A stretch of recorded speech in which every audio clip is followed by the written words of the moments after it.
a Henning Sur, su representante en Uruguay, a quien ahora le voy a dar también la palabra para que nos dé una bienvenida. Y hoy, como ustedes saben, y es la razón por la que están acá, especialmente contento de recibir a Pilar Rahola. Había pensado cómo presentarla, pero en realidad no necesita mucha presentación en Uruguay.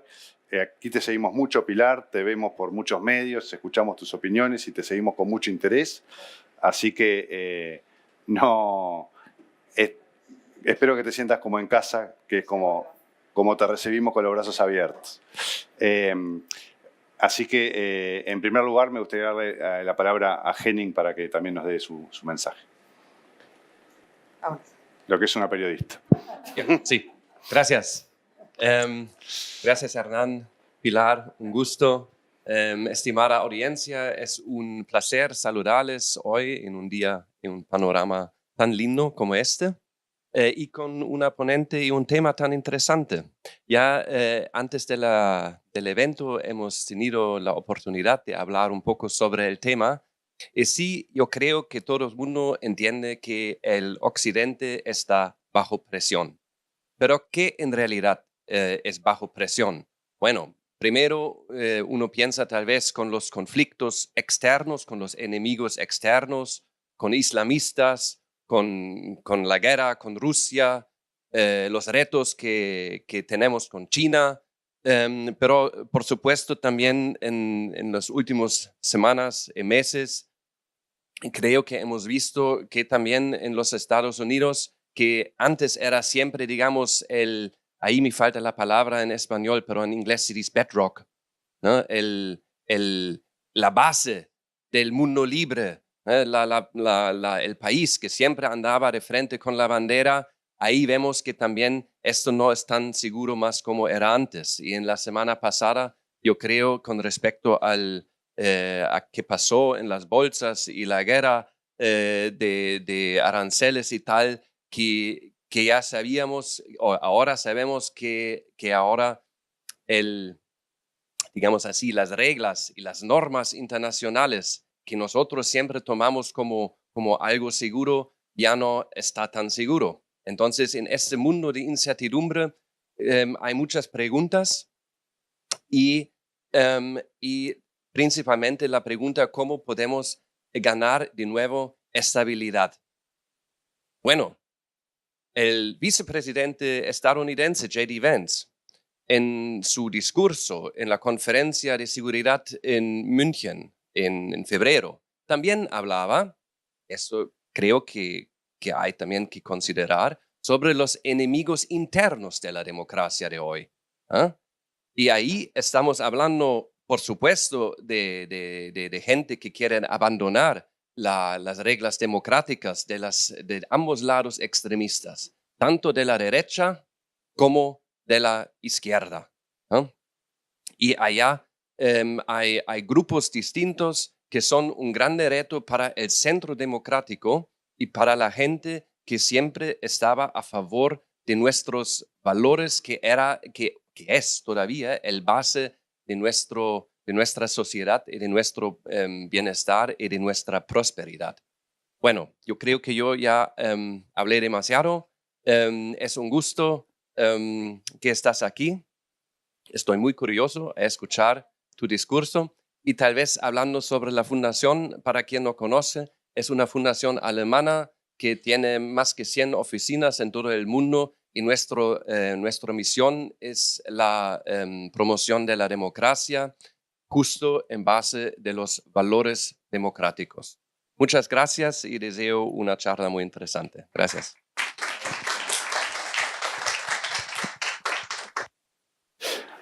Así que, si te parece bien, Pilar, yo te doy la palabra para que nos des tu visión. El título de la charla es muy amplio. La verdad es prohibida la encrucijada de Occidente, como decía Henning, en un momento muy particular del mundo. Nos interesa mucho tener tu visión, Pilar, y luego abrimos a preguntas e intercambio con el público. Gracias a todos por a estas horas de la mañana querer pensar, que es un ejercicio siempre complejo. Yo hice mía una frase antigua que dice que pregunta por qué hay más creyentes que pensadores, porque es más fácil creer que pensar. Si tengo que empezar por algún lugar, empezaría por aquí. ¿Cuál es el reto más importante que tiene la democracia liberal como concepto y como cuerpo doctrinal de valores, de códigos, que nos permiten probablemente el régimen social más justo en sus muchas miserias que ha existido en la historia? ¿Está la democracia liberal en riesgo? ¿Están en riesgo aquellos valores centrales que de alguna forma nos han ido uniendo a gentes de ideologías diversas, pero siempre en una posición central que nos ha permitido llegar hasta aquí? Y yo empezaría justamente por ese concepto. Estamos en un momento de enorme desconcierto. Hablo de nuestra gente, de nuestros ciudadanos, de nosotros mismos.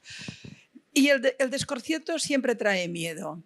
Es un momento de desconcierto porque el piso se está moviendo, el piso del mundo se mueve y nuestros pisos concretos se mueven. Y en este momento tan complejo nos pasan una cantidad enorme de cosas que no acaban de aterrizar bien. La primera es ese concepto del pensar o el creer. Las redes sociales y el mundo de la comunicación mundial nos ha traído mucha información. Somos la generación, todas nosotros, en nuestro tiempo, más informada del planeta. También somos la más mal informada. El primer problema que pongo sobre la mesa es que para ayudar a reflexionar, para que las personas que viven en sociedad no sean pueblos, sino que sean ciudadanos, yo odio la palabra pueblo, me parece siempre el rebaño.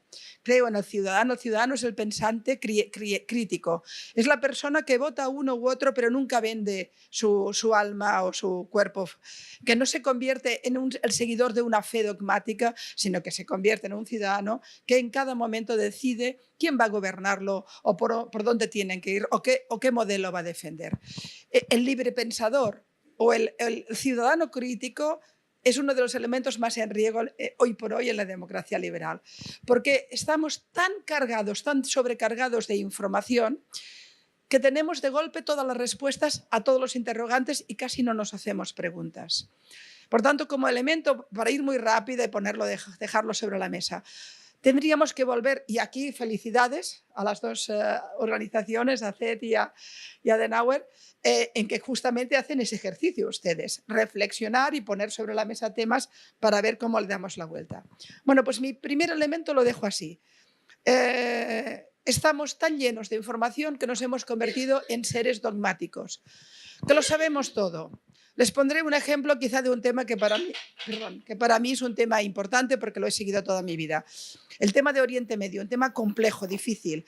El conflicto que se produce en aquella región del mundo y que respecto al tema de Israel lleva 75 años de debate intenso y de complejidad y por supuesto de tragedia, el papel de Irán, no sé, todo eso.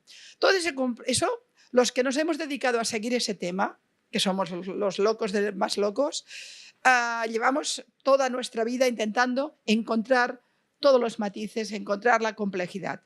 De golpe ahora vivo en un mundo donde mi vecino del cuarto ya sabe lo que pasa allí y no sabe nada de política internacional, pero sabe quién es el bueno, quién es el malo y cómo se resuelve el tema. De golpe me encuentro que en un tema como este todo Dios es experto en política internacional. Lo pongo como metáfora, no para hablar del tema de Oriente Medio, sino en global. Les pongo un ejemplo, ¿no? Un día subo a un avión, me voy de Buenos Aires a Tucumán.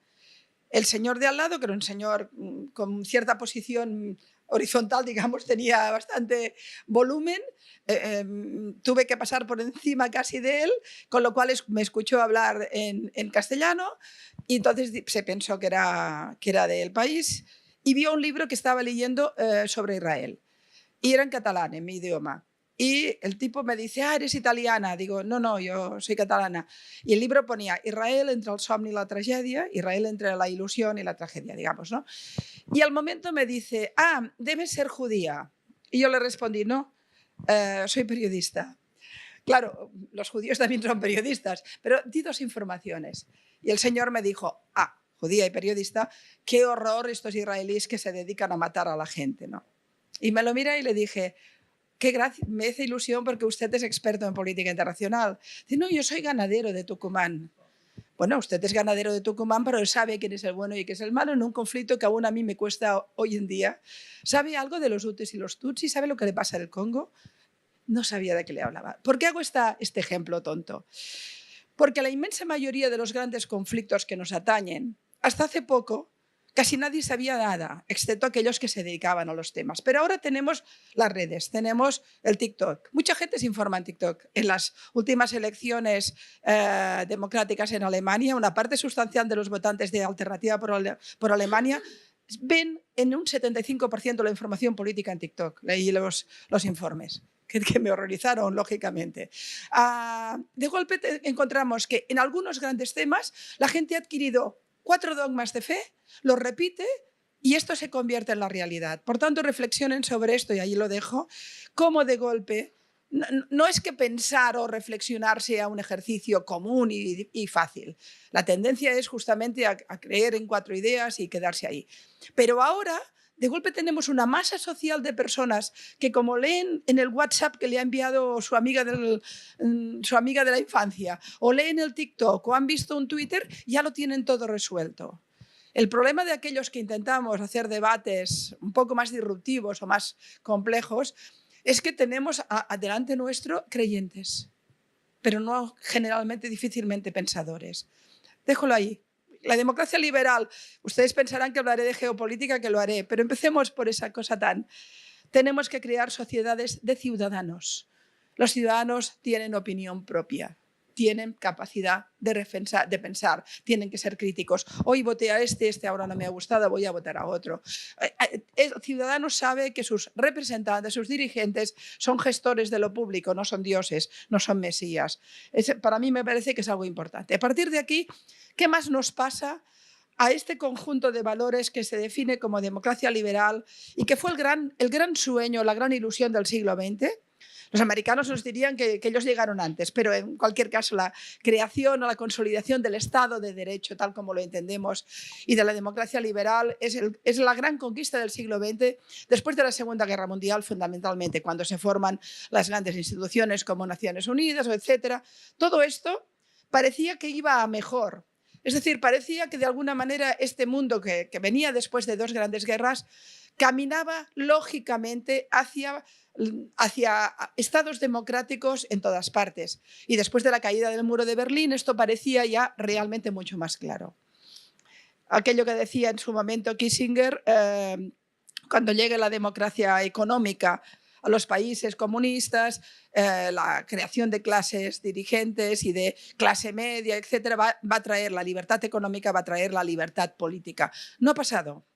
China es quizá el ejemplo más claro, no ha pasado. Rusia no ha pasado. Es decir, esa idea de que a través de la libertad, de la economía libre, se va hacia una sociedad libre, no está en absoluto claro en este siglo XXI. Por tanto, está en riesgo. Tomamos el ejemplo, la metáfora alemana. Alemania, no porque tú seas de Hamburgo, perdón, sino porque me parece central. Alemania, si antes Estados Unidos comentabas era un poco el referente del mundo libre, Alemania es el referente europeo. Es la economía sólida, la política sólida, el país que hace bien las cosas, ¿no? con auténticos mitos en la dirección, desde un Kohl a una Angela Merkel, que más allá de las ideologías de cada uno han sido tótems de la política europea. Y siempre Alemania era el ejemplo del equilibrio. O gobernaban los socialdemócratas o los demócratas cristianos. Nos movíamos en un vaivén central que el país hacía que el país fuera muy sólido. Hoy tenemos una situación en Alemania que impresiona y asusta. Toda Alemania del Este, el primer partido es Alternativa por Alemania, que es un partido de extrema derecha, abiertamente, y que viene de bases desgraciadamente nazis. No lo compra, no compra el doctrinal, pero bueno, pero lo banaliza y tiene sus raíces, pero que tiene una posición maximalista que para nada tiene que ver con los postulados democráticos. Ha crecido una extrema izquierda que también está en esa misma posición por el otro lado. Y de golpe tenemos que en Alemania del Este ganó primero Alternativa por Alemania, segundo Demócratas Cristianos, y los socialdemócratas quedaron no sé dónde.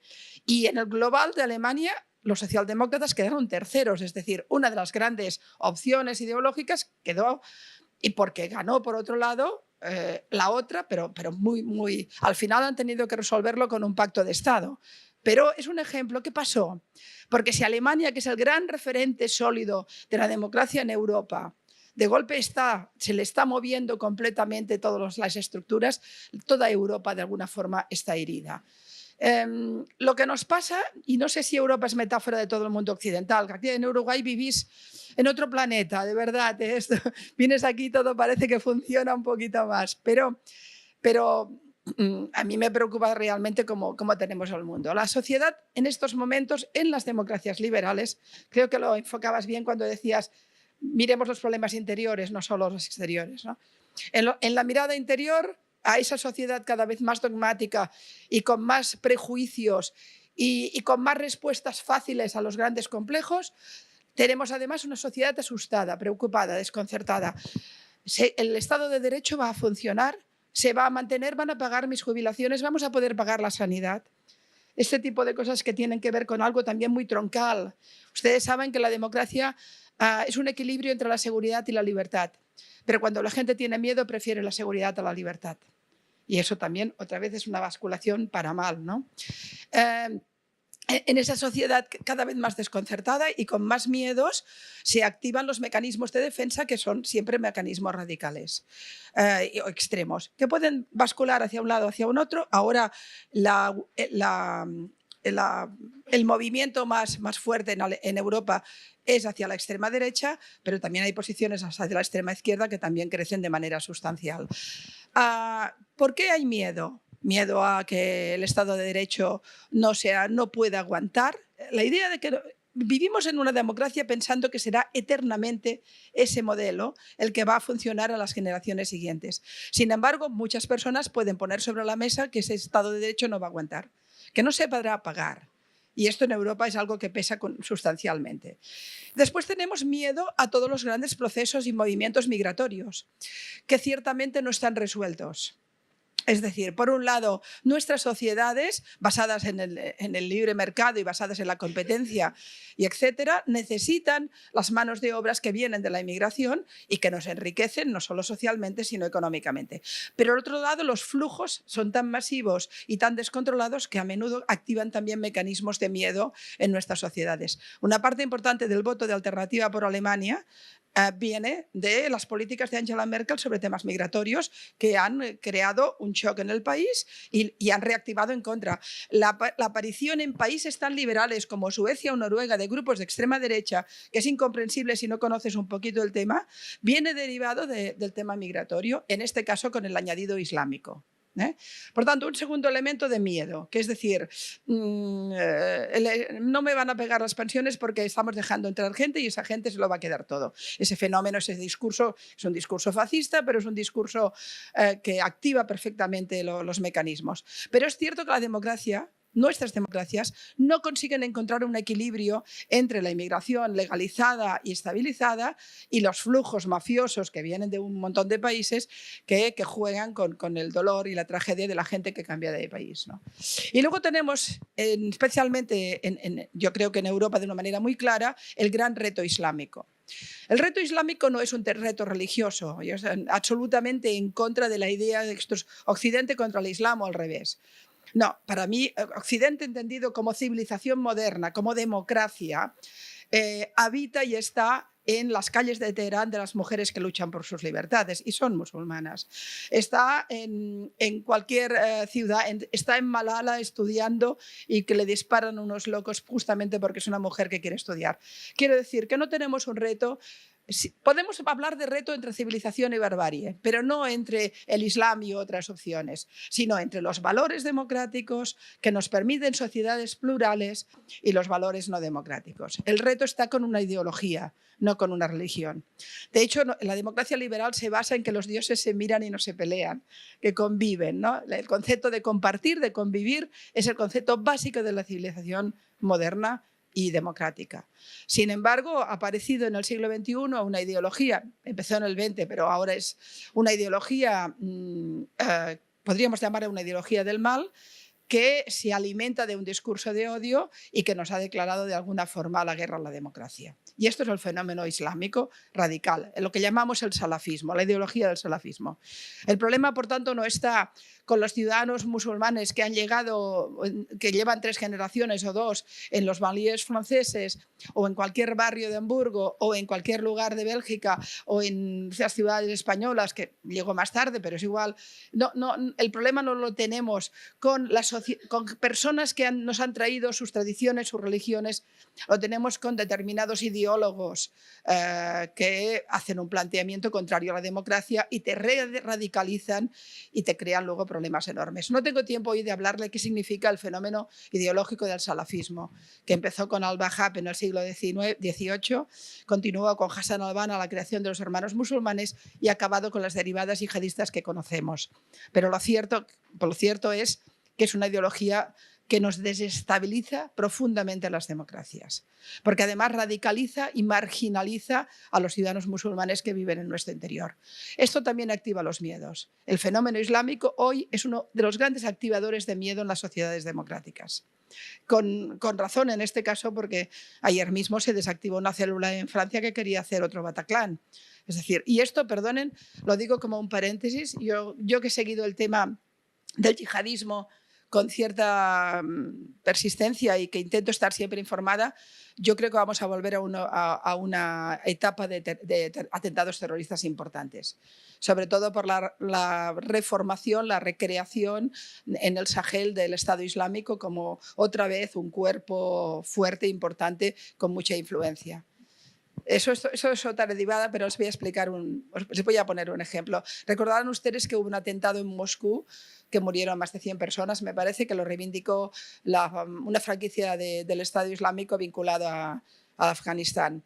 ¿Por qué el Estado Islámico atenta en Moscú? O sea, puestos a buscar un lugar en Europa emblemático, parecía como lejano, ¿no? Es fácil, porque el Estado Islámico se ha implantado en lo que se llama el Sahel, Burkina Faso, Mali y Níger. Ha conseguido dominar una parte muy importante de Mali. En realidad está intentando crear un nuevo califato con una influencia de más de 4 millones de personas y en esos países ha habido golpes de Estado prorrusos y quienes los combaten son los Wagners. Por eso el Estado Islámico atenta en Moscú. Todo a veces tiene, para que se entiendan a veces algunas cosas, todo tiene conexiones. Este es un fenómeno que es posible que vuelva a activarse. Espero equivocarme mucho, mucho. Pero los síntomas son preocupantes. De golpe volvemos a tener yihadismo individual, el tipo que pinchan aquí, el turista español que mataron en Berlín. Fíjense, el yihadismo individual es un prêt-à-porter del terrorismo. Lo inventó un tipo llamado Seth Marian, uno de los grandes ideólogos de la nueva yihad, que decía más o menos esta frase, yo la pude leer en un libro que publicó, que escribió. Por cierto, casado con una española del Partido Comunista en su época, ahora ya no sé dónde están, pero pasan cosas muy raras en el mundo. Este tipo dijo una frase que les explica el fenómeno del yihadismo que tanto nos ha preocupado y nos hace daño. Porque el yihadismo individual lo que hace es que cualquier chaval desarraigado, sin identidad, perdido en Twitter, se enamore de cualquier loco de estos y acabe sacando el cuchillo. La frase de Seth Marian era: si vives en países infieles y eres una mujer o eres un hombre cobarde, porque claro, las mujeres somos por naturaleza cobardes, debe ser, que noten tu odio. Para ser un Said tienes todos los niveles. Que noten tu odio. Insúltalos, escúpelos. Si tienes un cuchillo, clávalo. Si tienes una pistola, dispara. Si tienes un camionazo, una matanza. Ese es el concepto de la yihad. Y fue el que escribió un famosísimo artículo en una revista de Al-Qaeda publicada en el Yemen en inglés, que decía cómo hacer una bomba en la olla a presión de tu madre. Esa es la guía que siguieron los hermanos chechenos que mataron el maratón de Boston. Todo esto interactúa en nuestras sociedades. Quizá el ciudadano de a pie no conoce todo este rollo que les he pegado yo ahora, pero sí que saben que hay un problema con el Islam que no es solo religioso, porque de golpe vistan de una forma o tengan unas tradiciones, que tiene que ver con una presión a las leyes democráticas, especialmente en Europa en el caso de la mujer, pero porque la conquista de los derechos de la mujer es una base de la conquista democrática. ¿Cómo hacemos en las democracias para resolver todo esto. Por un lado, garantizar que el Estado de Derecho nos funcione. Por el otro, garantizar que los miedos reales de la sociedad se suavicen. ¿Cómo asumimos tener sociedades multiculturales y complejas y al mismo tiempo luchar contra el yihadismo o contra la locura ideológica? Europa se ha equivocado mucho tiempo. En el Londostán o en los Valíes hemos tenido imanes que eran claramente defensores del terrorismo durante años, incluso con dinero público, por aquello de no tocarlos, porque son líderes religiosos. Un tipo que toma un micrófono y lee unas suras del Corán y luego os dice que hay que destruir la democracia, este tipo no es un líder religioso, es un militante, es un ideólogo. Y por tanto tiene que ser tratado como tal.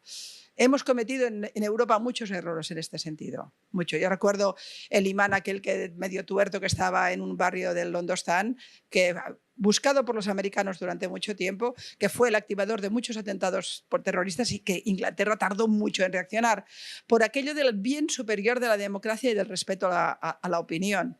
Pero creo que esto no es un tema de opinión.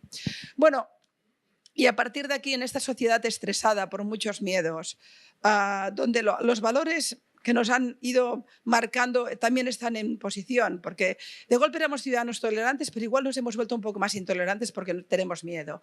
De golpe nos gustaba la libertad, pero oigan, que tengamos unas políticas más duras porque quiero más seguridad. Es decir, todo de golpe se vuelve más complejo, más oscuro y se pierden los matices centrales que nos permiten sociedades muy liberales. Y luego ya tenemos el mapa del mundo, porque me pediste corto y que pudieran preguntar y yo me estoy liando. Pues voy a intentar poner sobre el mapa, perdónenme la generalización, he empezado diciendo que creo que vivimos en épocas complejas y yo estoy resumiendo de una manera muy extrema las 4 ideas que quería poner sobre la mesa porque creo que lo importante es que ustedes me comenten cómo lo ven. El mundo, ¿cómo lo tenemos? Bueno, el piso se ha movido a no saben cómo. Les voy a poner... Hablemos, por ejemplo, de Trump, que es un señor que nos cae bien. Desde la perspectiva económica, Trump nos está haciendo sufrir indiscutiblemente una barbaridad. El tema de los aranceles en Europa tiene un impacto terrible. Estamos todos asustados, movilizados. Indiscutiblemente, como comentábamos antes de llegar, por el camino muchas personas van a sufrir económicamente por este gesto de brutal provocación que ha hecho Trump en el tema económico. Y no sabemos esto cómo va a caer, si bien o mal. Sin embargo, yo tengo que decir que respecto a un personaje como Trump, yo tengo una posición, nuevamente intento tener una posición lo más fría posible y quizás ambivalente. Hay aspectos, vivimos un tiempo, en estos tiempos de desconcierto, vivimos un tiempo de políticos alfa, de políticos motosierra, aquel lado.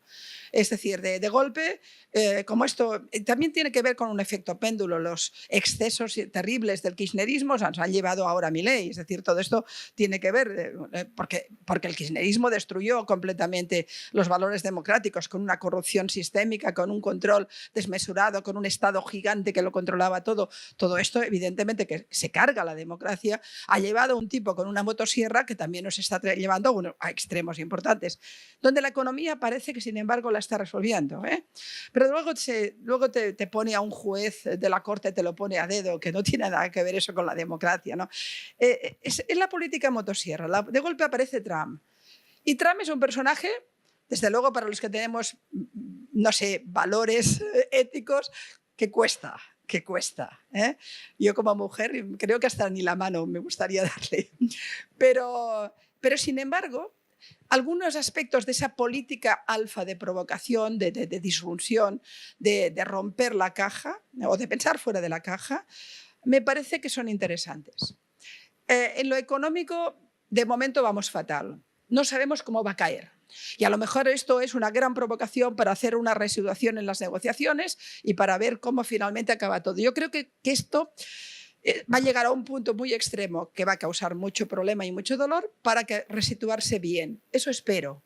Es decir, Europa, por ejemplo, ya está puesta en vamos a negociar, vamos a ver cómo resolvemos el tema. Bueno, pero más allá del tema de los aranceles, en otros temas alfa de la política de Trump, yo he bajado los decibelios de su ruido y he intentado mirar la letra pequeña. Y yo creo que no se equivoca con Ucrania, por ejemplo. Y creo que no se equivoca en esa idea de que tú comentabas Estados Unidos era el referente, pero Estados Unidos se había ido del mundo. En Siria no estuvo. En los grandes retos no estuvo. Obama se equivocó con la política con Irán y fue responsable de una renuclearización iraní. Biden estuvo mejor ahora, a partir del 7 de octubre se comportó como debía, pero nunca tuvo... La época Obama, desde mi punto de vista, es una radicalización de la política del Partido Demócrata que los lleva a posiciones, ahora hoy llamaríamos posiciones woke, pero yo creo que son un error. Yo creo que el Partido Demócrata se ha resituado hacia la izquierda y ha perdido centralidad. Y en política internacional esto se vio muy claro. Obama era un tipo muy simpático, nos caía muy bien, muy guapo, muy negro, muy americano y muy no sé qué, muy progresista. Nos caía muy bien, sobre todo a los europeos. Pero fue un desastre en el Oriente Medio, fue un desastre en Siria, fue un desastre en su política en Irán. Y después, además, permitió que el mundo, ese mundo que inevitablemente es un mundo bipolar, donde hay choques de modelos, se relajara tanto que uno de los modelos, que al final era el gigante chino y su modelo político, se reforzara. Trump ha vuelto a la manera Trump, que es horrible. Es decir, no ha vuelto de una forma normal, ha vuelto diciendo, aquí llego yo, el sheriff del condado, rompo la mesa, ven Zelensky, te doy un bofetón. En fin, las maneras son, yo que he ido a una escuela de monjas, les aseguro que son maneras horribles. Pero 3 años de guerra en Ucrania. 1,5 millones de muertos. El país más grande de Europa, donde en este momento teníamos soldados norcoreanos, drones iraníes, soldados rusos, capital chino. Tenemos un lío ahí. Toda la crisis energética que les cuento, el drama humano, que como les comentaba, entre los muertos rusos y los que murieron en Ucrania, imagínense el nivel de horror, ¿no? Y nadie tenía alternativas para nada. Y aquí los europeos tenemos que hacer autocrítica. Ahora Macron de seguida se puso tacones, porque Francia es Francia, dijo, vamos a parar a Trump o a tener una alternativa. Oigan, pero ¿dónde hemos estado? Porque la guerra de Ucrania se ha cronificado y podía durar lo que quisiéramos y nadie tenía alternativa. Trump llega y dice, basta, esta guerra hay que acabarla. Lo hace a su manera, lo hace mal, pero he conseguido de momento que se abran negociaciones. Y además lo hace en Riad, porque está pensando en los acuerdos de Abraham, que es otra pata para resolver el tema del conflicto de Oriente Medio. Y además tiene un buen equipo en política internacional. Con lo cual, como todo, en esa posición de pensamiento crítico, tú al Trump de los aranceles no lo puedes comprar, a no ser que esto acabe, incluso si acaba bien, ha empezado muy mal y ha hecho mucho daño. Pero en el tema de Ucrania, cuidado. Y en el tema de Oriente Medio, no en el meme este que plantea de todos los de Gaza fuera y estas cosas, pero sí en la idea de pensemos fuera de la caja porque 75 años después no hemos resuelto el tema y hay que resolverlo. Y ahora los países árabes están en posición de resolverlo. Tenemos a Egipto pensando alternativas, tenemos a Jordania, tenemos a Arabia Saudita. Cuidado que esto también se ha movido para bien. Y tenemos un Irán debilitado, un Assad que cayó, han cambiado cosas en la zona. Quiero decir que en los retos de la democracia, los grandes retos que tenemos en el mundo resulta que los quieren resolver los políticos alfa, los duros, los provocadores, que tampoco es bueno para la democracia. No sería el modelo de una democracia liberal un presidente como Trump. No lo sería, pero detecta correctamente los problemas. Claro, Trump dice, me quedaré el canal de Panamá, qué disparate, pero tiene razón que China se está quedando el canal de Panamá. Por tanto, hay que hacer algo con el canal de Panamá. Seguramente no. Yo creo que es esa política también TikTok de ¡pam! Te da el bofetón, todo el mundo se mueve, el piso del mundo se mueve, pero China, vamos a ver cómo reacciona, ha sido un toque. Vamos a ver cómo reaccionan estos elementos estratégicos y vamos a ver cómo se resitúa todo. Desde luego yo no tengo respuesta porque esto es un working on, esto se está trabajando, esto se está moviendo y nadie puede decir que se acabe aterrizando para bien o para mal. Yo no soy capaz. Creo que en el caso de Ucrania caerá bien. Creo que en el caso de los aranceles habrá un momento que se pondrá sentido común. Creo que en Oriente Medio estamos en la mejor posibilidad de la historia de encontrar una salida, pero tampoco me atrevo mucho. Pero lo cierto es, para cerrar el ciclo, que esa democracia tan bonita que nos inventamos en el siglo XX, con esas Naciones Unidas tan bonitas, que nacieron con los ideales de Eleanor Roosevelt y con la idea de democratizar el mundo y de defender la Carta de Derechos Humanos, esto se ha ido literalmente, perdonen la expresión, a la porra.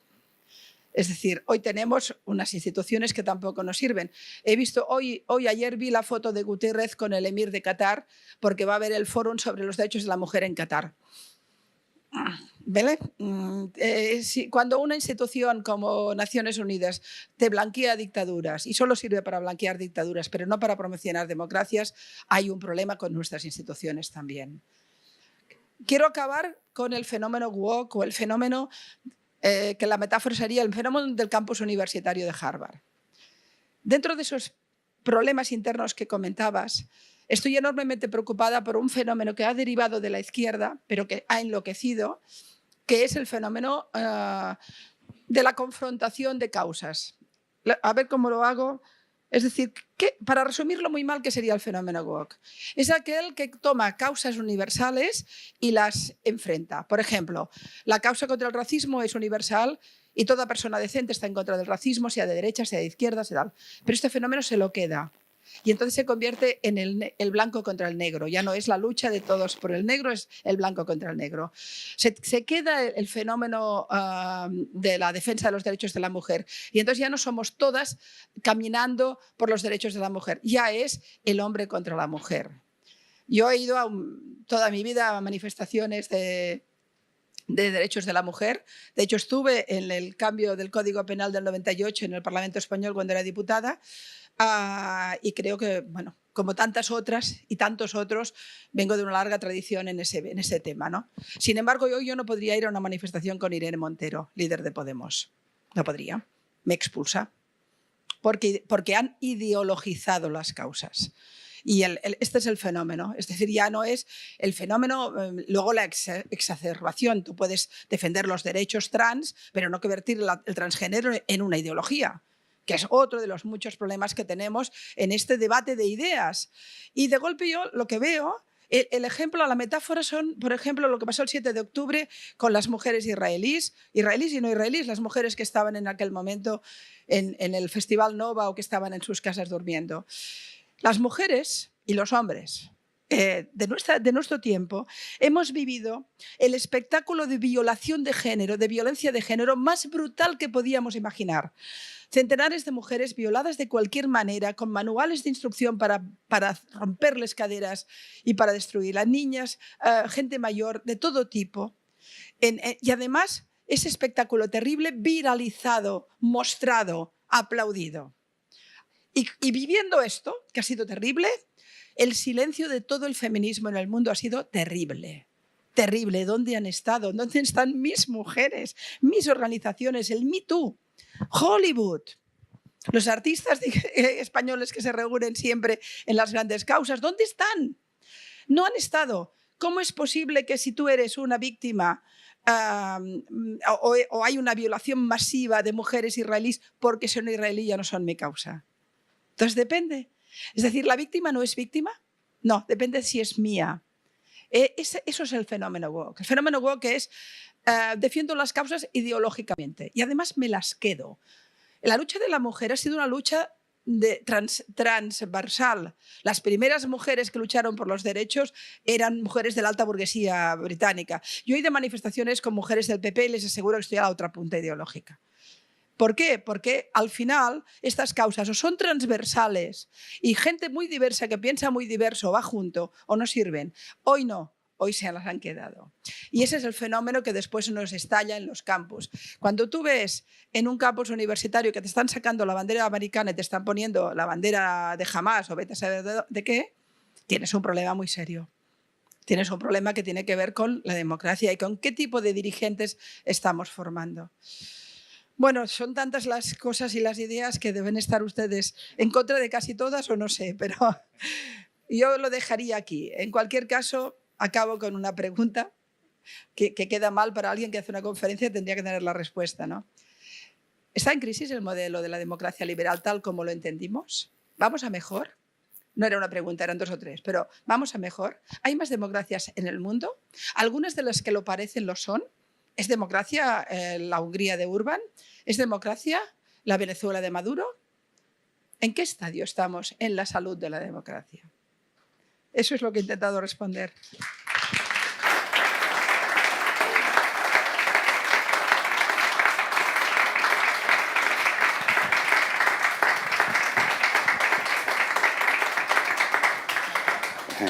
Muchas gracias, Pilar. Creo que nos has hecho un amplio panorama por distintos temas, aportando además un análisis y una información profunda.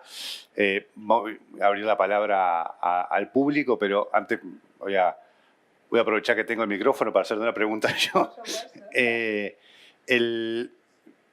Yo compartí mucho de tu análisis del inicio al final.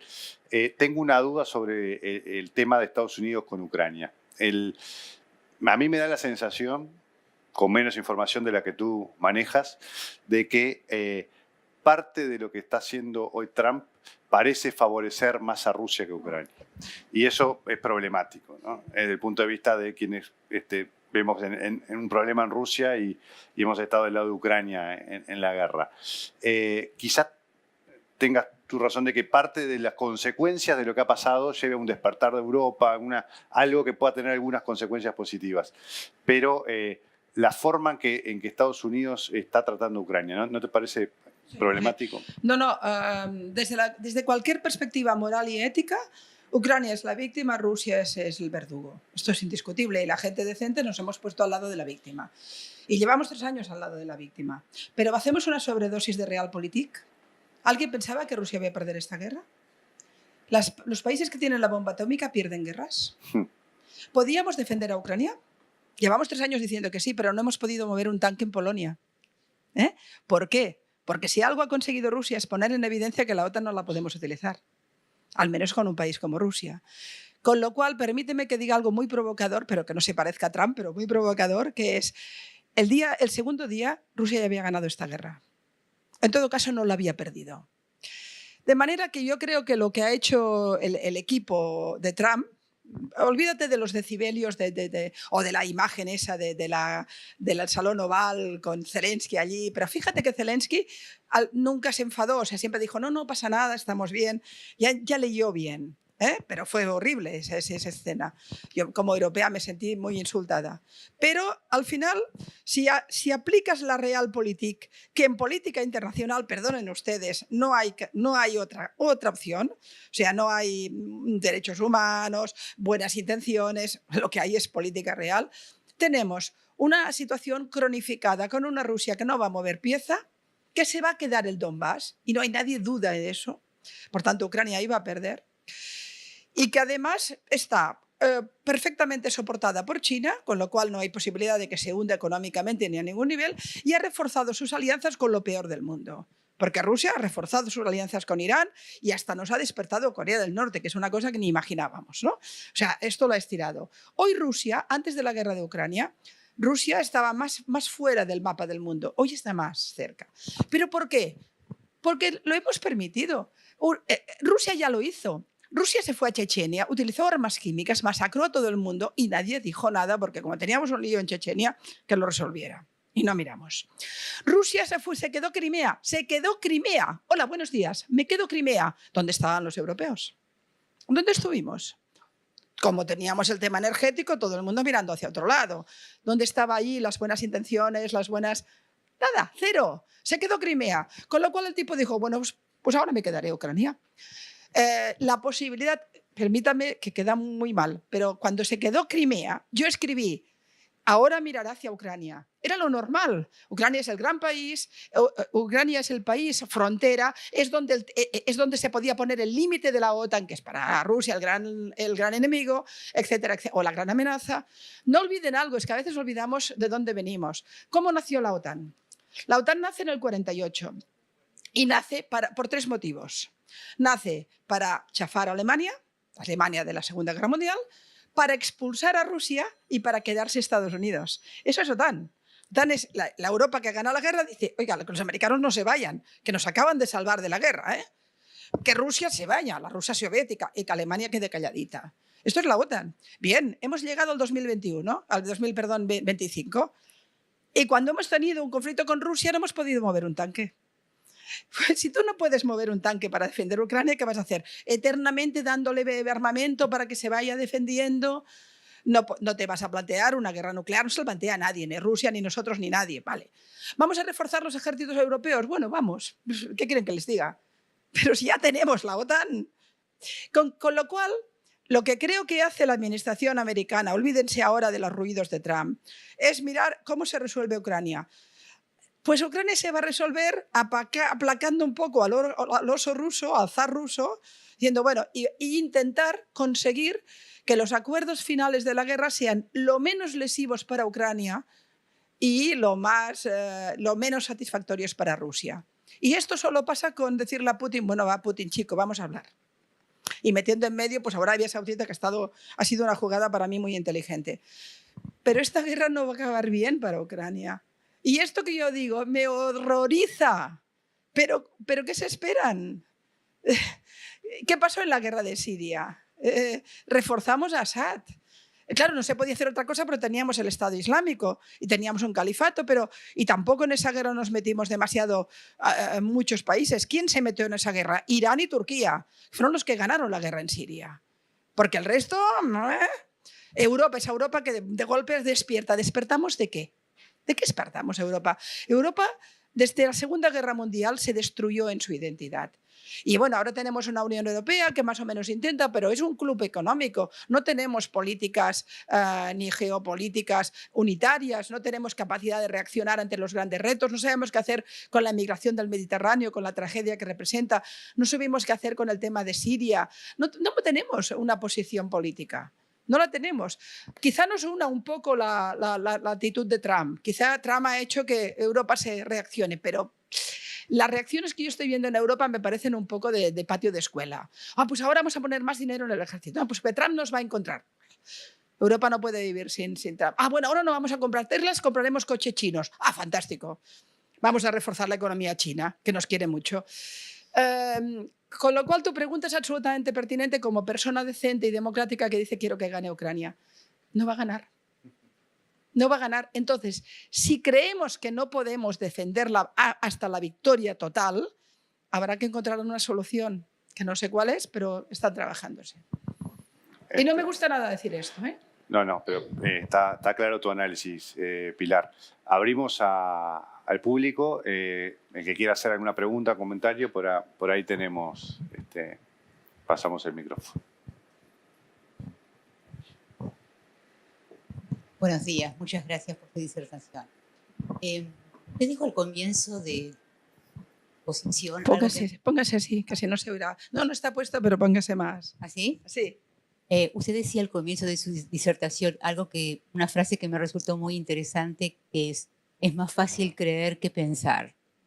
Mi pregunta específica es, atendiendo que usted también es periodista, ¿qué grado de responsabilidad tiene el periodismo en el mundo?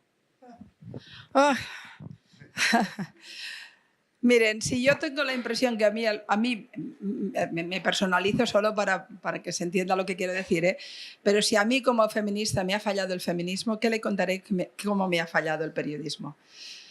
Yo creo que en algunos grandes temas el periodismo se ha convertido en propagador de propaganda, en altavoz de propaganda, pero no a más. No te ayuda a pensar. Otra vez, el 7 de octubre nos ha explicado muchas cosas, nos ha dicho muchas cosas. Una de ellas es cómo es posible que algunas de las grandes mentiras que surgen de aquel conflicto las compre la BBC. Que las compre TikTok, bueno, que las compre, vale, pero las compra la BBC. O sea, en una guerra, yo he estado en 3 guerras, 4.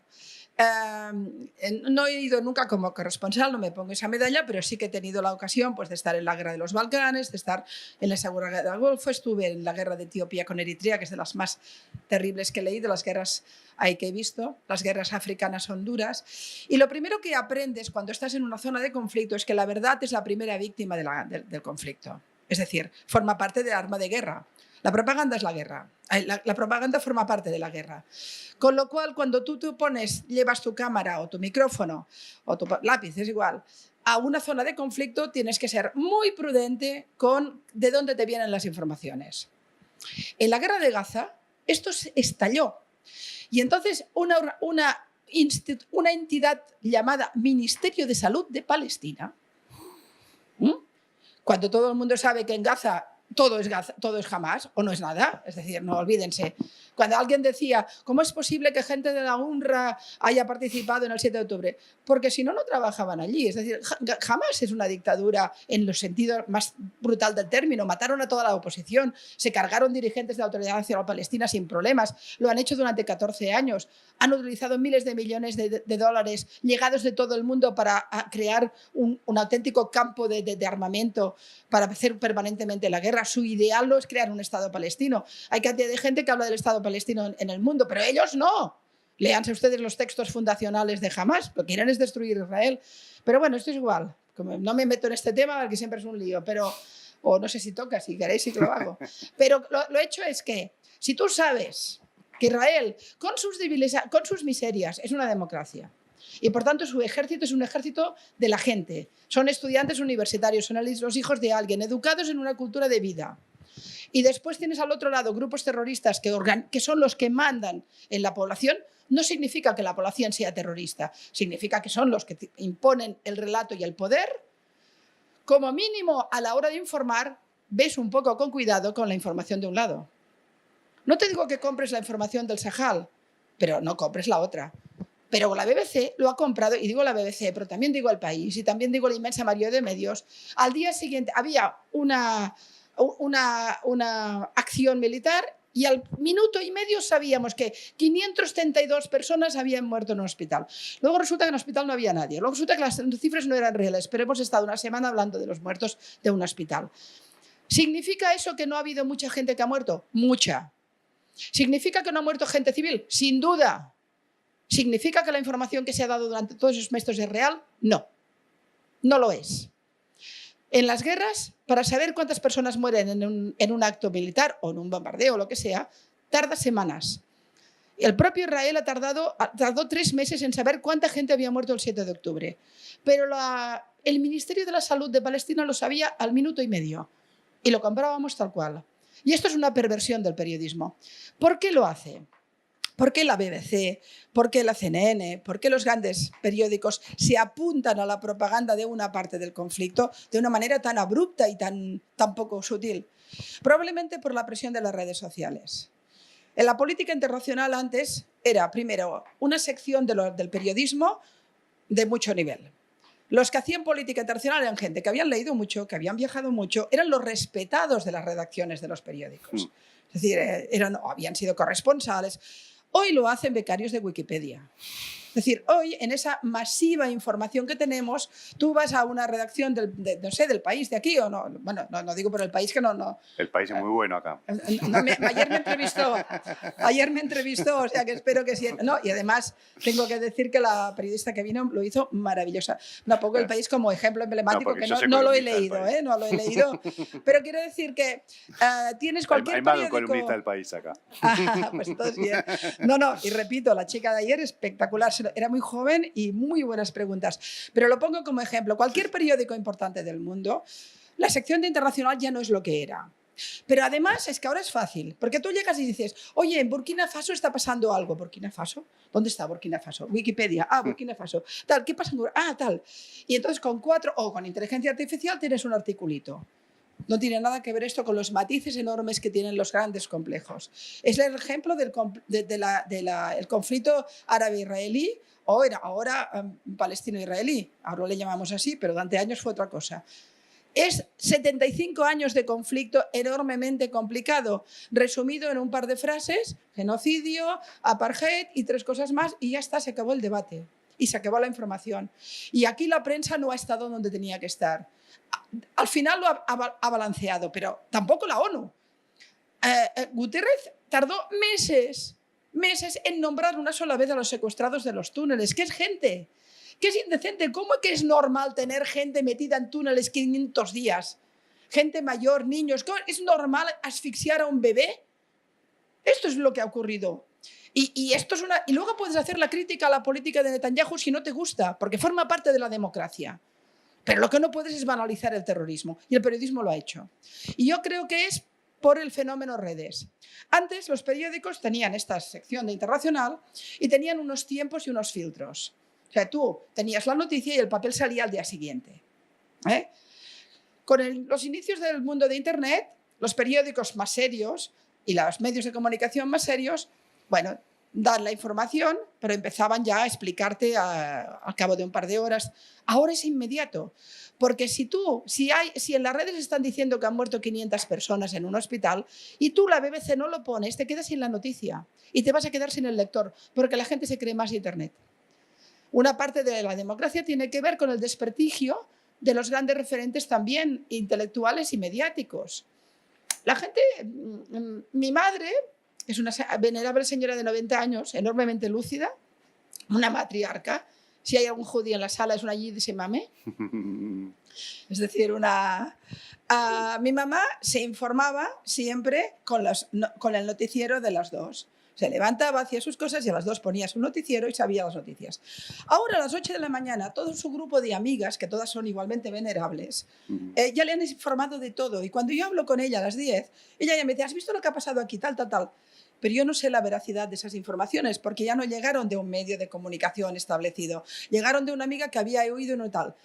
La cantidad de fake news que llegan a través de WhatsApp, la cantidad y que conforman el pensamiento de la gente. Y la gente de golpe, que no le interesaba nada del mundo porque hacen sus cosas, ahora descubre que sabe cosas del mundo. Es mi ganadero de Tucumán, ya sabe algo del mundo, ¿no? Y esto es un estrés terrible para el periodismo. El periodismo tendrá que hacer una reconversión para volver a encontrar, no la verdad, ningún periodista es objetivo, pero tiene que ser honestamente subjetivo. Y en el conflicto de Gaza no lo han sido, ha fallado el periodismo. Yo no pido un periodismo que defendiera a Israel, ¿eh? Pedía un periodismo que no me defendiera jamás. Con eso me quedo, ¿no? Otra pregunta. Por allá, Emi, tenemos.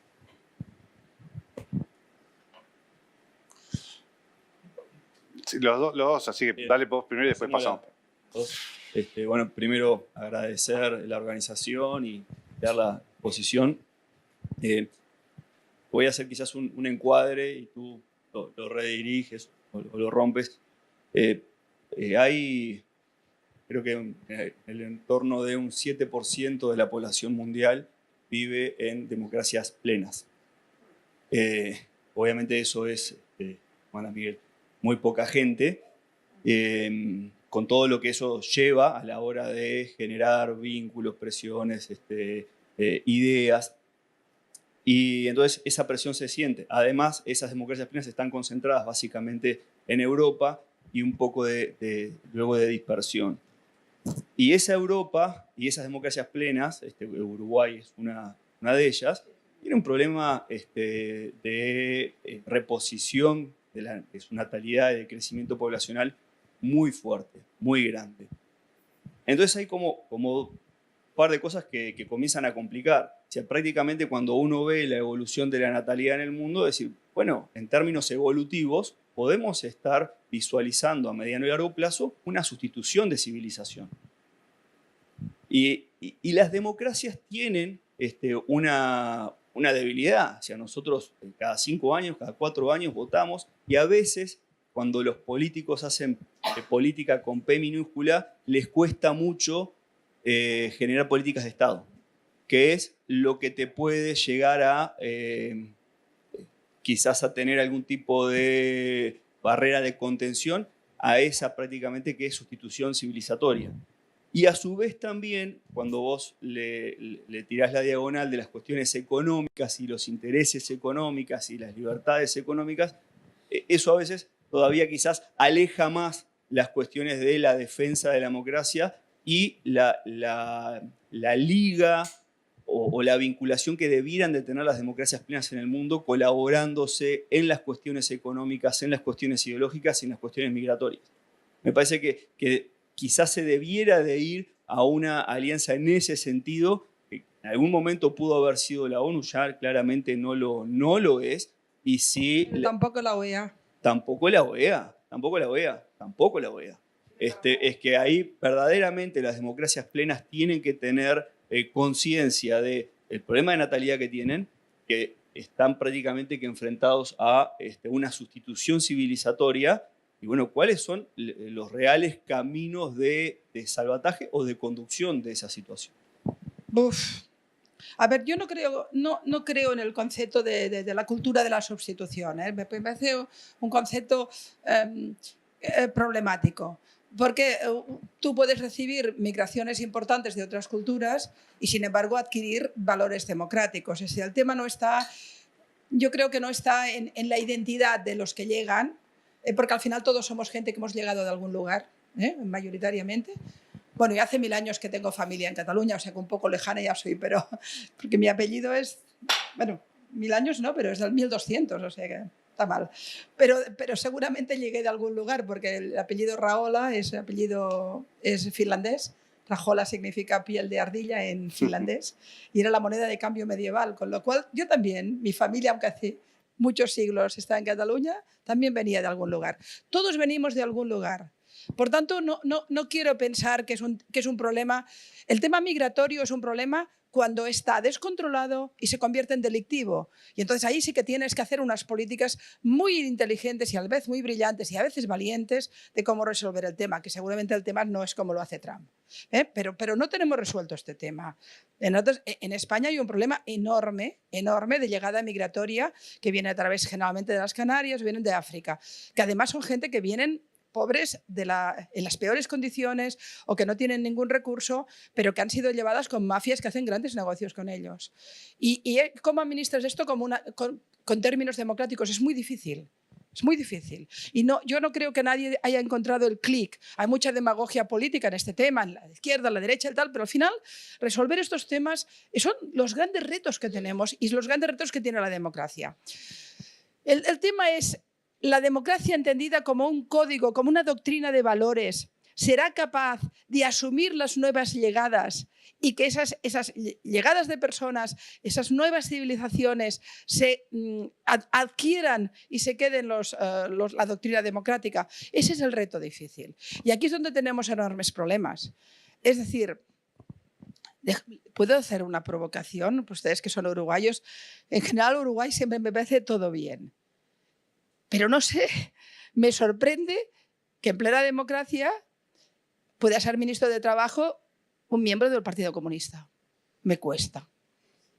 Me cuesta. Lo dejo ahí, que ahí empiece a acabar mi crítica. Acá nos cuesta todo. Afuera no sé. Me cuesta, porque hablamos de una ideología que masacró a millones de personas, que demostró que era incapaz de resolver los problemas económicos, que nos estresó el mundo durante 70 y pico de años, que nos destruyó Europa. Y aún continúa siendo una ideología a favor de la libertad, del progresismo y el no sé qué. Oigan ustedes, ¿pero qué estamos locos? Me cuesta entender que un país tan decente como Uruguay, tan democrático, con tanta solidez, de golpe tenga estas cosas raras. No digo raro por el señor, que no lo conozco, digo raro por el concepto. Y desde luego, si ustedes quieren estructurar el trabajo en Uruguay a través del Partido Comunista, suerte, les deseo mucha suerte. Entonces, el problema lo tenemos con la inmigración o lo tenemos con que hay ideologías vinculadas a las peores ideas del mundo que están instaladas y perfectamente banalizadas en nuestra sociedad. En esto hay un reto brutal. La extrema derecha está clara, el fascismo de derechas está claro. Es malo, lo sabemos. Hitler era el horror. Franco fue un asesino de masas. Pinochet, lo tenemos muy claro. Pero Stalin no. Maduro es un angelito de la caridad que tiene presos políticos. Cuba es un ejemplo de libertades. Esa sensación permanente. Yo me he educado en una universidad. Yo entré en la universidad justo cuando moría Franco, pero era el momento aún de la lucha antifranquista. Franco era malo, pero mis compañeros me decían que Stalin no lo era, o los soviets. Yo tuve un profesor que me decía que en la Rumanía de Ceausescu se vivía muy bien. El mismo profesor que luchaba contra la dictadura fascista, pero me defendía otra dictadura, fascista de izquierdas. Entonces, parte fundamental del debate democrático tiene que ver con la defensa de los valores democráticos. Y ahí yo soy más Camus que Sartre. Camus decía, la libertad es el único eje. Y Sartre decía, viva Pol Pot. Luego te defendía la libertad, pero viva Pol Pot. Una parte importante de los intelectuales franceses defendieron la revolución jomeinista. Y de hecho, aún ahora, Hay sectores de la izquierda, bueno, mira Irán con el Argentina con el memorándum. Mira el tipo aquel, el argentino aquel Elías defendiendo a la dictadura teocrática de Irán. Mira a Maduro. Mira el puente aéreo Teherán-Caracas. Yo me imagino las bellísimas mujeres venezolanas paseándose por Teherán. Es decir, es que, por Dios, hay cosas en el mundo que son absolutamente esotéricas, pero las hemos asumido como normales. Si le hubieran puesto de ministro de algo en su gobierno a un fascista de derechas, estarían horrorizados. Les ponen a un comunista y les parece normal. No, bueno, quizá ustedes no, entiéndanme, pero... Oigan, ¿entienden? Yo puedo tener muchas diferencias con otros partidos, opciones. De hecho, yo no me siento vinculada a ninguno. Yo hace mucho tiempo en derechos civiles, en ecológicos, la mujer, tema homosexual, soy una persona de izquierdas.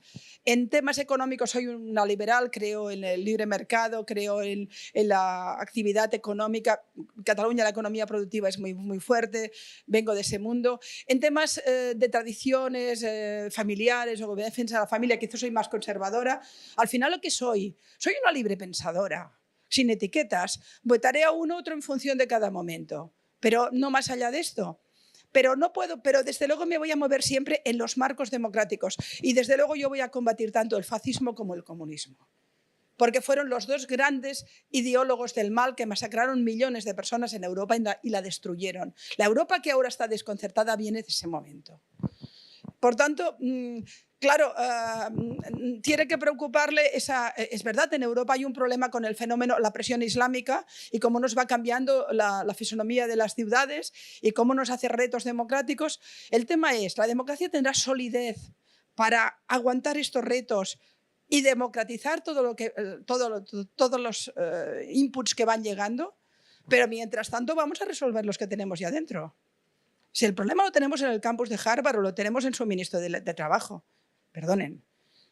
Y ahora el señor no me va a querer, mañana me va a expulsar, pero como mañana me voy, ya se arreglarán. Bueno, no sé. Buenos días. Muchísimas gracias por tan buena exposición. Voy a hacer una pregunta un poco agresiva primero, la voy a explicar un poco. ¿Existe Europa? A ver, la Europa que conocemos hoy empieza, entiendo yo, en el Tratado de Roma. Si lo miramos en un contexto histórico, es hace 10 minutos. La Europa esta todas estas cosas trataron de hacer imposibles las guerras terribles entre países fronterizos. Francia, Alemania, Italia, el Imperio Austrohúngaro y ainda más. Pero, ¿existe hoy Europa? Una Europa que, primero que nada, muy cómoda, muy fácil, hacemos todo. Tenemos a la OTAN, que parece un cuento infantil. Estados Unidos es Blancanieves. Queda clarísimo quiénes son los otros 7 europeos. Y pretende simplemente que Estados Unidos siga haciendo lo mismo. Y es, a mi juicio, y es muy personal, ridículo. No hace nada. Una Europa que no tiene fuerza para atraer la inmigración. No sabe cómo manejarla. Angela Merkel, maravillosa en muchos sentidos, cometió un error terrible. Trae una inmigración que no le interesa ser europeo, que al contrario, cree y quiere, y es posible que lo logre, espero que no, que Europa termine siendo dirigida por la Sharia. El que los islamistas extremos no sean mayoría, cosa que no me consta, pero supongamos que no, los nazis tampoco lo eran en la Alemania preguerra, y sin embargo hicieron lo que hicieron. Europa tiene fuerza, existe como para realmente hacer algo así. Qué buena. No, la primera pregunta no existe. Es una idea, es un ideal, es una atmósfera, es una cultura, es una historia, es un recuerdo, una memoria colectiva, pero más allá de eso no es una identidad. Es decir, Europa también es Rusia, o una parte de ella. Europa también es la Hungría de Orbán. Europa, en fin, Europa son los países, que antes me lo he olvidado, los países nórdicos que eran el paraíso de las libertades democráticas y les han crecido los partidos de extrema derecha y nazis por producto del miedo de las emigraciones islámicas que han llegado a esos países. Hoy en día Europa, la Unión Europea es quizá lo más sensato que se ha creado nunca, es decir, se creó y el Tratado de Roma, como ustedes bien dicen, es un intento más como la creación de la ONU, de superar el gran trauma de la Segunda Guerra Mundial y crear estructuras de unidad para garantizar la democracia, para garantizar la paz. El Tratado de Roma en el fondo es la unificación entre Italia y Alemania, entre Alemania y Francia. Ese es el gran recosido, es ese, ¿no? Y eso es muy bueno. Es decir, lo que hemos intentado como humanidad o como europeos no es malo, pero no hemos ido a ningún lugar. Estamos donde estamos. Antes se lo comentaba, todos los grandes retos que hemos tenido como europeos, la gran crisis de Siria, no quisimos saber nada, pusimos paredes para que no vinieran los refugiados, pero quien abrió las puertas, que fue Angela Merkel, se encontró con un lío posterior que después ha dejado a Alemania como está. Es más complicado, pero bueno, porque Alemania también tiene un problema con esa economía un poco antigua que no ha hecho la revolución tecnológica. Ahí se ha quedado un poco, sorprendentemente, es un gran país y se ha quedado un poco a las puertas. Alemania tiene más elementos para, no quiero ser simple, pero es cierto que esa Europa que tendría que ir a la una en los grandes retos, el tema migratorio, el tema islámico, no existe. No hay un organismo político que decida, no se creó nunca, esto no es Estados Unidos de Europa, no lo es. Esa es parte de su gracia, la diversidad, la diferencia, pero al mismo tiempo su enorme debilidad. Y respecto al tema que usted me comentaba del Islam, usted tiene toda la razón. Yo cuando hablaba que no es una religión, es una ideología, la ideología es una ideología de conquista. Yo me he pasado la vida leyendo textos yihadistas. Quieren la conquista del mundo, quieren la Umma, el gran califato. Que cuando lo digo, tengo la sensación de hablar de Ali Baba y porque parece una tontería, pero cuando lees los textos de yihadistas las cosas están muy claras, ¿no?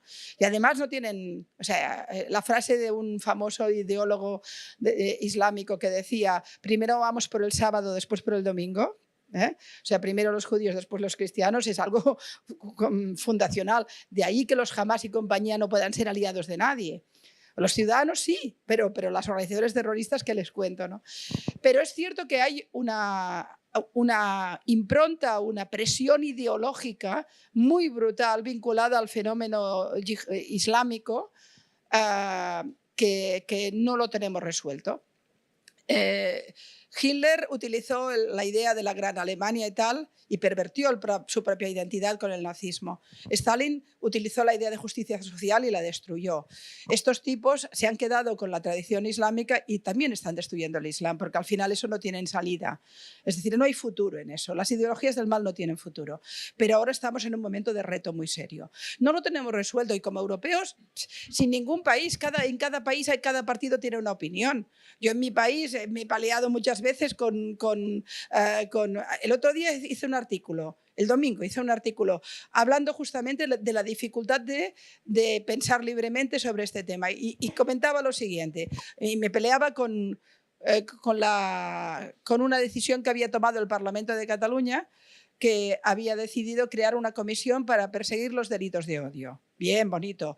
Pero lo firmaban dos partidos, entre ellos uno de ellos que se llama CUP, que es de extrema izquierda y que ha provocado cantidad de delitos de odio en los que no piensan como ellos. Con lo cual decías, bueno, pues entonces yo decía, estamos en un momento, enlazo con lo del principio, donde tú defiendes a los cristianos. Yo no soy creyente, pero me preocupa mucho el martirio cristiano.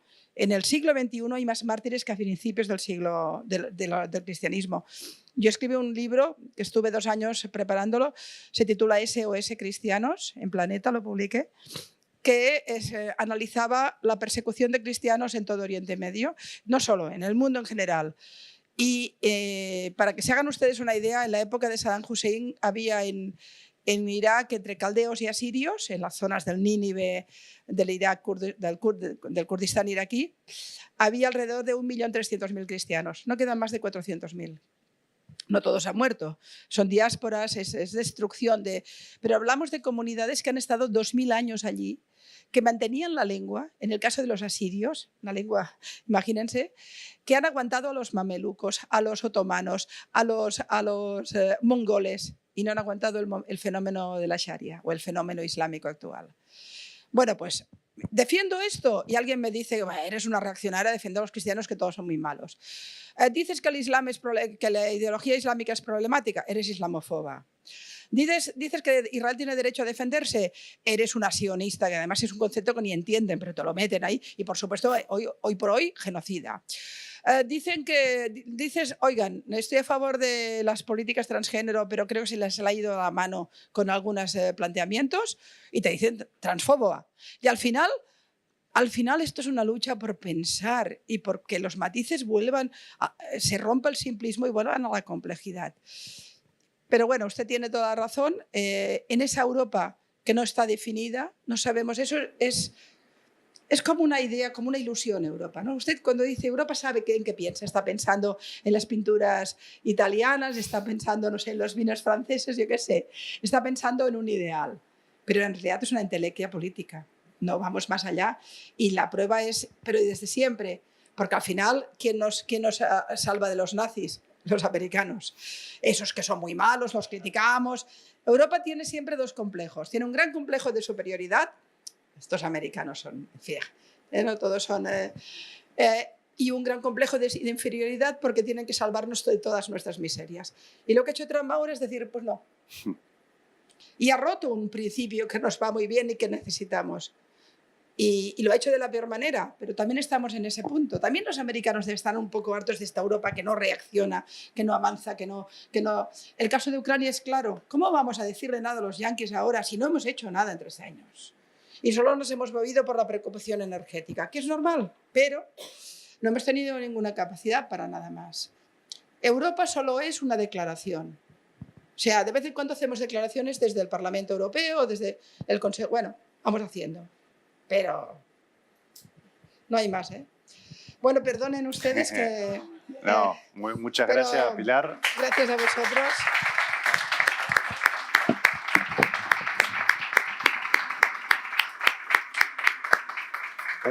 Un gran gusto escucharte. Has cumplido con creces el objetivo de hacernos pensar con profundidad en muchos temas muy relevantes. Así que un enorme gusto tenerte aquí. Gracias, de verdad. Pues ya está.